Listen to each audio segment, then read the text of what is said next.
দূর বৃহদাকার সবুজ অরণ্যের মাঝে বাস করে এক অসাধারণ প্রাণী বাঘিনী। তাকে সবাই জঙ্গলের রানী বলে।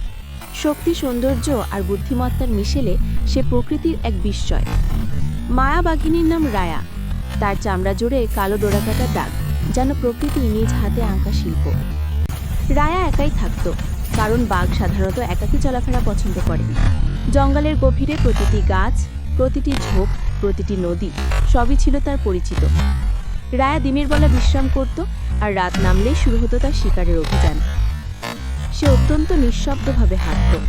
শিকার বুঝে ফেললে শখ শেষ। তার প্রিয় খাবার হরিণ, বুনো শূকর, কখনো কখনো মহিষ ও মাছ ও খরগোশও বাদ যায় না। শিকার ধরতে সে ঘন্টার পর ঘন্টা অপেক্ষা করতে পারে। সঠিক সুযোগ পেলেই ঝাঁপিয়ে পড়ে, এক লাফেই। একদিন রায়ার জীবনে এলো আনন্দের মুহূর্ত। সে ৩টি বাচ্চার জন্ম দিল, 2 ছেলে, 1 মেয়ে।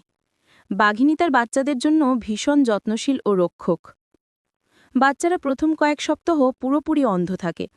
রায়া তাদের দুধ খাওয়ায়, গুটিসুটি করে জড়িয়ে রাখে, আর নিজের জীবন দিয়ে তাদের রক্ষা করে। তারা বড় হলে মা শেখায় কিভাবে শিকার করতে হয়, কিভাবে লুকিয়ে থাকতে হয়, কিভাবে জঙ্গল নিজের বলে দাবি করতে হয়। প্রায় 2-3 বছর মায়ের সাথে থেকে বাচ্চারা স্বাধীন জীবন শুরু করে। বাঘ তার এলাকা নিয়ে খুব সচেতন। সে সুগন্ধ মানে প্রস্রাব ও গাছের গায়ে আঁচড় দিয়ে নিজের এলাকা চিহ্নিত করে। অন্য বাঘ এলে যুদ্ধও হতে পারে। তার এলাকা হতে পারে 20 থেকে 400 বর্গ কিমি পর্যন্ত। বাঘের শক্তিশালী থাবার আঘাতে এক লাফেই বড় শিকার মাটিতে লুটিয়ে পড়ে।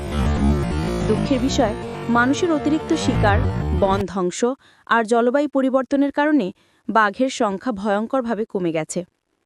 একসময় পৃথিবীতে লক্ষ লক্ষ বাঘ ছিল, এখন মাত্র প্রায় 4500টির মতো বাঘ বেঁচে আছে। বাঘ শুধু একটি প্রাণী নয়, বনের স্বাস্থ্য রক্ষাকারী। সে শিকার নিয়ন্ত্রণ করে জঙ্গলের ভারসাম্য ঠিক রাখে। তাই বাঘ রক্ষা মানে পুরো প্রকৃতি রক্ষা। রায়া আর তার বাচ্চারা এভাবেই জঙ্গলের মাঝে বেঁচে থাকে, স্বাধীন, শক্তিশালী আর প্রকৃতির সুরক্ষার প্রতীক হিসেবে। জঙ্গলের রাজা কখনো মাথা নত করে না। আর আমরা আমাদের